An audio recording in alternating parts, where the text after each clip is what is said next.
அப்துல்லா பின் மஸ்ஊத் ரலியல்லாஹு சொல்றாங்க, ஒரு முஃமினுக்கும் ஒரு ஃபாஜிருக்கும் கெட்டவனுக்கும் நல்லவனுக்கும் என்ன வித்தியாசம்னா, ஒரு ஈமான் உள்ளவர் ஒரு பாவத்தை செஞ்சிட்டாருன்னு சொன்னா ஒரு மலைக்கு கீழே மலை இடிந்து விழக்கூடிய ஒரு மனநிலையில இருப்பார். ஒரு மலைக்கு கீழே இருந்து அந்த மலை இடிஞ்சு விழுந்தா என்ன நடக்குமோ என்ற பயம் இருக்குமோ அந்த லெவல்ல இருப்பார் ஒரு பாவத்தை செஞ்சா.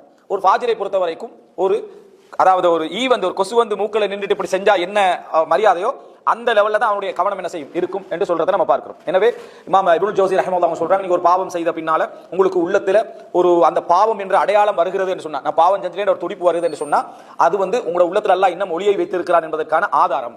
உங்களோட உள்ளத்துல அல்லாஹ் இன்னும் ஒளியை வைத்திருக்கிறான் என்பதற்கான ஆதாரம். எனவே எம்மை பயிற்சி செய்யக்கூடிய எமது போராட்டத்துடைய முடிவு எங்களுக்கு கடைசி வரைக்கும் முடியாது. ஏனென்றா மரணம் வரைக்கும் இப்லீஸ் போராட்டத்தை விட மாட்டான். மரணம் வரைக்கும் இப்லீஸ் என்ன செய்ய மாட்டான்? போராட்டத்தை விட மாட்டான். நம்ம என்றைக்கு மரணிக்கிறோமோ அந்த மரணத்துடைய கடைசி தருவாயில அந்த இப்லீஸுடைய போராட்டம் இருந்து கொண்டிருக்கும். அதனால போராட்டம் இப்லீஸ் அதை வைத்துக் கொண்டே இருப்பாண்டால், ஷைத்தான் நம்மளோடு வைத்துக் கொண்டே இருப்பாண்டால், நமது மனது நம்மளோட இருக்கும் என்று சொன்னால் போராட்டம் என்ன செய்யும்? தொடர்ந்து கொண்டே இருக்கும். அது கூடலாம் குறையலாம்.